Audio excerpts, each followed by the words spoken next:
এটা সবার অবগতির জন্য, বিশেষ করে রাজনৈতিক দলগুলি এবং যারা বৈধ ভোটার তাদের অবগতির জন্য জানাচ্ছি, ভোটার লিস্টে নাম অন্তর্ভুক্ত হয় বছরে 4 বার বর্তমানে। 1 জানুয়ারি, 1 এপ্রিল, 1 জুলাই, 1 অক্টোবর। ওই যে বলছি কন্টিনিউয়াস প্রসেস, কেউ জমা দিলে অটোমেটিক্যালি এই তারিখগুলি ওই জানুয়ারির জন্য অপেক্ষা করতে হবে না।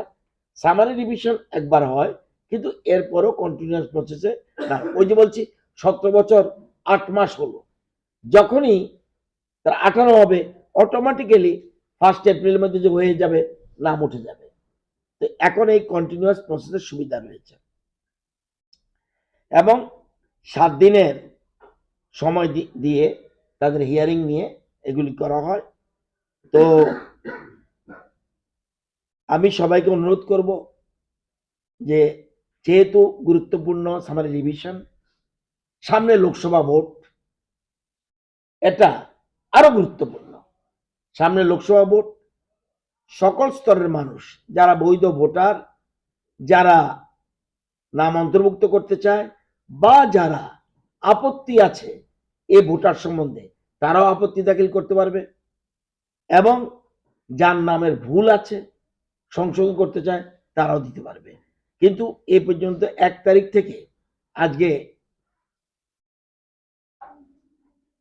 16 তারিখ 15 তারিখ পর্যন্ত 28,771টা নাম মাত্র জমা পড়েছে।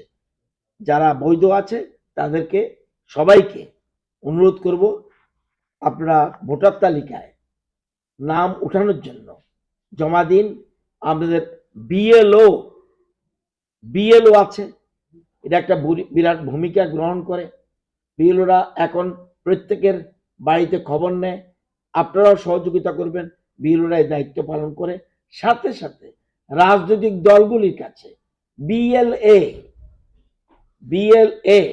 এবার আরেকটা সুবিধা দিয়েছে, এটা আমরা তরফ থেকে করিয়েছি আমরা, যে রাজনৈতিক দলগুলির যারা বিএলএ আছেন তাদের কি ভূমিকা থাকবে, এদের জন্য সাব ডিভিশন লেভেলে মিটিংও হয়ে যাচ্ছে, তাদের ট্রেনিং এর ব্যবস্থা করছে, তাদের কি কি সুবিধা আছে অসুবিধা আছে, কিভাবে কি করবে, এটা আমরা বুঝিয়ে দিচ্ছি। এগুলি সবার জন্য অবগতির জন্য as a minister of the election department আমি মনে করি এটা আমার দায়িত্ব কর্তব্যের মধ্যে পড়ে। সেই জন্য এই সময় থাকতেই সবার অবগতির জন্য এটা জানাচ্ছি।